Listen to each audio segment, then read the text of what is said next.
माता की राहुल गांधी मुर्दाबाद मुर्दाबाद मुर्दाबाद राहुल गांधी मुर्दाबाद मुर्दाबाद मुर्दाबाद राहुल गांधी मुर्दाबाद मुर्दाबाद मुर्दाबाद मुर्दाबाद कांग्रेस मुर्दाबाद मुर्दाबाद मुर्दाबाद राहुल गांधी हाय हाय हाय हाय हाय Rahul Gandhi go back Rahul Gandhi go back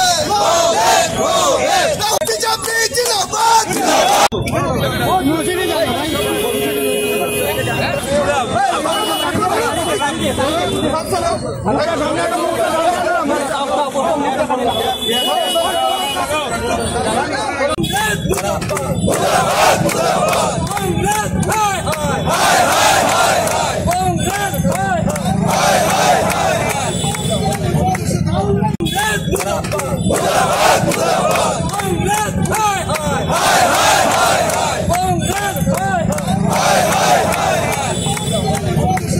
নিশ্চয়ই জানেন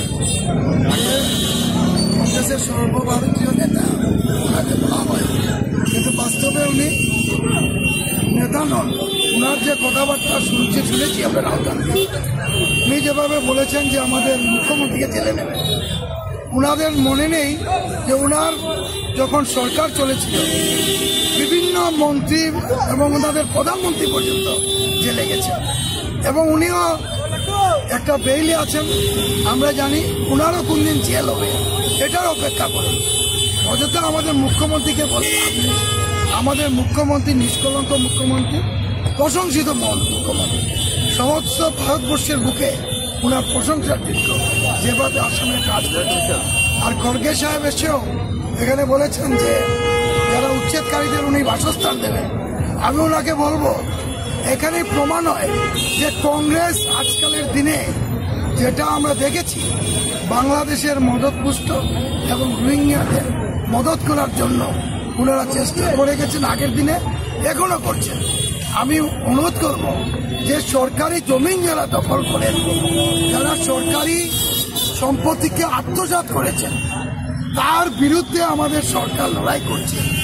আর ওনারা এই সরকারি সম্পত্তিকে, আমি জানি ওনাদের নেতৃবৃন্দরা এই সম্পত্তি হয়তো দখল করে আছেন, ওনাদের ভয় হয়েছে যে ওনাদের সম্পত্তিগুলো চলে যাবে, আর সেই ব্যবস্থা আমাদের সরকার করবে। ওনাদের যে অবৈধভাবে ওনাদের কিছু নেতারা বিভিন্ন জায়গায় সরকারি জমি দখল করে আছে, সেই জমিনগুলো চলে যাওয়ার ভয়ে আজকে এই কথাগুলো বলছেন। আমি অনুরোধ করব যে রাজনীতি লড়াই করুন আমাদের সাথে, আসুন আগামী 26-এ আমরা নির্বাচনে লড়বো। আপনারা শক্তি দিয়ে লড়ুন, আমরাও শক্তি দিয়ে লড়বো, দেখা যাবে জনগণ কার দিকে থাকে। আমার বিশ্বাস জনগণ ভারতীয় জনতা পার্টির সঙ্গে আছে, আগামী দিনে থাকবে। ধন্যবাদ। আমরা ভারতীয় জনতা যুব মোর্চার পক্ষ থেকে ভারতীয় জনতা পার্টি জেলা সভাপতি, সাধারণ সম্পাদক সঙ্গে ভারতীয় জনতা পার্টির সকল স্তরের কার্যকর্তাদের নিয়ে আজকে আমরা রাহুল গান্ধীর পুষ্পতলিকা আমরা দহন করেছি। আমরা জানি উনি আজকে আসামে এসছেন উনার রাজনৈতিক কার্যকলাপ থাকতে পারে, কিন্তু আসামে এসে আমাদের আসামের সর্বকালের শ্রেষ্ঠ মুখ্যমন্ত্রী হিমন্ত বিশ্ব শর্মা নিয়ে উনি যেভাবে কটূক্তি করেছেন, উনি বলেছেন হিমন্ত বিশ্ব শর্মাকে নাকি উনি জেলে পুরাবেন।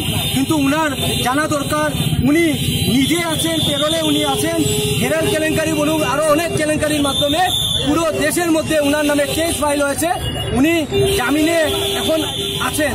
আর উনি নাকি এখানে এসে আমাদের মুখ্যমন্ত্রীর নামে এগুলা বলছেন যে মুখ্যমন্ত্রীকে উনি জেলে পুরে দিবেন। উনার যদি সাহস থাকে তো উনি এই কথা থেকে নিজেকে বিরত রেখে, সাহস যদি থাকে উনি এখনই আসাম থেকে চলে যাওয়া দরকার।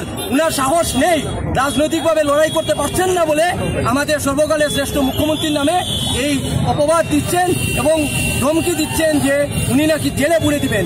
উনার সাহস নেই, উনার দুর্বলতা উনার কটূক্তির মাধ্যমে প্রকাশ পাচ্ছে।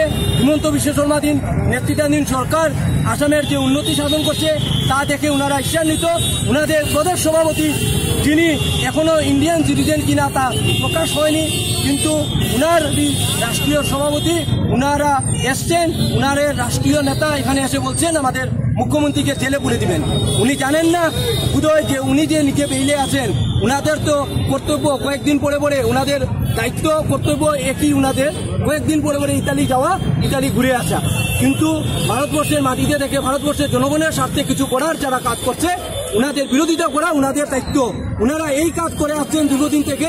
গত 60 বছরে আমরা দেখেছি উনারা রাজনৈতিক দলের নামে উনারা এখানে আমাদের দেশের নাগরিকদের সুরক্ষা এবং নাগরিকদের উন্নতি সাধনের জন্য যারাই কাজ করছে উনারা বিরোধিতা করছেন। আজকের দিনে উনার এই কটূক্তির আমরা তীব্র ধিক্কার জানাই এবং নিন্দা জানাই। আমরা